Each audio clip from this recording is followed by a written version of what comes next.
Hi friends, welcome to SK Innovations.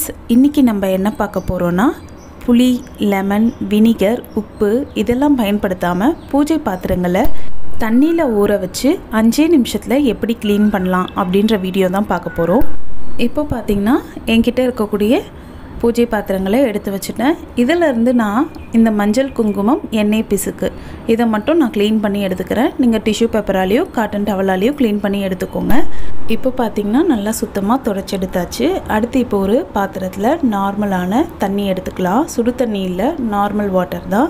இந்த தண்ணி உப்பு தண்ணியா இல்லாம கொஞ்சம் குடிக்கிற தண்ணியா எடுத்துக்கோங்க. அப்ப இன்னுமே நமக்கு ரிசல்ட் நல்லா கிடைக்கும். இதில கொஞ்சமா சர்ஃபோ இல்லாட்டி டிஷ் வாஷ் ஜெல்லோ இல்லாட்டி ஷாம்பு கூட நீங்கள் யூஸ் பண்ணிக்கலாம். கொஞ்சமாக 1 டீஸ்பூன் அளவுக்கு சேர்த்துக்கோங்க. இது கூட நம்ம முக்கியமான ஒரு பொருள் சேர்க்க போகிறோம். அது என்னென்னா லெமன் சால்ட்.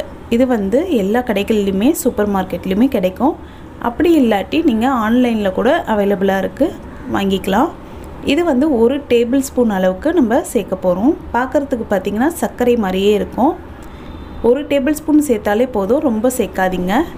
ரொம்ப சேர்த்துட்டிங்கன்னா சில சமயம் பாத்திரம், அதாவது நீங்கள் சேர்க்கக்கூடிய பூச்சி பாத்திரம் டேமேஜ் ஆகிறதுக்கு சான்சஸ் இருக்குது. ரொம்ப நேரமும் ஊற வைக்காதீங்க.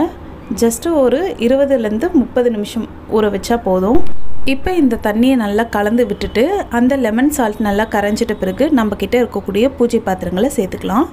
இது செம்பு, பித்தளை இந்த மாதிரி இருக்கக்கூடிய பொருட்களை சூப்பராகவே க்ளீன் பண்ணோம். இப்போ பார்த்தீங்கன்னா கரெக்டாக நான் ஒரு 30 நிமிஷம், அதாவது ½ அன் ஹவர் ஊற வச்சுருக்கேன். எதுவுமே கொஞ்சம் கூட தேய்க்கலை நான். இந்த பாத்திரம் பார்த்திங்கன்னா உள்ளே ரொம்பவே பச்சை பிடிச்சி இருந்தது. போர் தண்ணி ஊற்றி வச்சு ரொம்ப வருஷமாக அதே யூஸ் பண்ணிட்டு இருந்ததால் இந்த மாதிரி ஆச்சு. அது கூட இந்த தண்ணியில் ஊற வச்சு நல்லா க்ளீன் ஆகியிருக்கு. என்ன இந்த மஞ்சள் குங்குமம் கரை மட்டும் லைட்டாக போகாத மாதிரி இருக்குது. அதுவுமே ஒன்றுமே பிரச்சனை இல்லை. இந்த தண்ணியை தொட்டு நல்லா இந்த மாதிரி ஸ்க்ரப் பண்ணி விட்டாலே போதும். இந்த தண்ணி தொட்டாலே போதும். ஒருவேளை உங்களுக்கு இன்னுமே கொஞ்சம் ஈஸியாக க்ளீன் ஆகணும் அப்படின்னா சபினா வேணால் யூஸ் பண்ணிக்கலாம். சபினா கம்பல்சரி இல்லை. உங்களுக்கு சாட்டிஸ்ஃபேக்ஷன் வேணும் அப்படின்னா நீங்கள் சபினா யூஸ் பண்ணிக்கலாம். இல்லாட்டி இந்த தண்ணியை தொட்டே கூட நீங்கள் தேய்ச்சி விட்டுக்கலாம். தேய்க்கிறதுக்கு தேங்காய் நாரோ இல்லாட்டி ஸ்க்ரப்பரோ யூஸ் பண்ணிக்கலாம். ரொம்பலாம் தேய்க்கவே தேவையில்லை.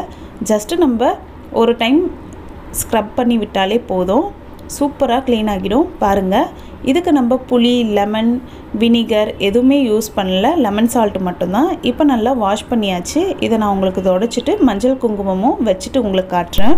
பார்த்திங்கன்னா உங்களுக்கு டிஃப்ரென்ஸ் நல்லாவே தெரியும். எந்த அளவுக்கு நல்லா பளபளன்னு க்ளீனாக ஆகியிருக்கு பாருங்கள். ரொம்ப தேக்கவும் இல்லை, நிறைய இன்க்ரீடியண்ட்டும் நம்ம யூஸ் பண்ணல. ஒரு ½ அன் ஹவர் தண்ணியில் ஊற வச்சு 5 நிமிஷத்துக்குள்ளே நம்ம இந்த பூஜை பாத்திரங்களை க்ளீன் பண்ணி முடிச்சிடலாம். கண்டிப்பாக எல்லோரும் இந்த மாதிரி ட்ரை பண்ணி பாருங்கள். ரொம்பவே ஈஸியாக இருக்கும், நமக்கு டைமும் வேஸ்ட் ஆகாமல் இருக்கும். இந்த பூஜை பாத்திரங்கள் நம்ம ஒரு ½ அன் ஹவர் ஊற வைக்கிறோம் இல்லைங்களா, அந்த டைம் கூட நீங்கள் வேஸ்ட் பண்ண வேண்டாம். அந்த ½ அன் ஹவரில் நீங்கள் பூஜை அறையை க்ளீன் பண்ணுறதோ சாமி படங்களுக்கு மஞ்சள் குங்குமம் வைக்கிற வேலையோ கூட பார்த்து முடிச்சிடலாம். ரொம்பவே ஈஸியாக நம்ம அந்த ½ அன் ஹவருக்குள்ளே க்ளீன் பண்ணி முடிச்சிடலாம். இந்த வீடியோ உங்களுக்கு பிடிச்சிருந்தால் லைக் பண்ணுங்கள், ஷேர் பண்ணுங்கள், கமெண்ட் பண்ணுங்கள். நம்ம சேனலை ஃபஸ்ட் டைம் பார்க்குறீங்கன்னா மறக்காமல் சப்ஸ்கிரைப் பண்ணுங்கள். தேங்க்ஸ் ஃபார் வாட்சிங்.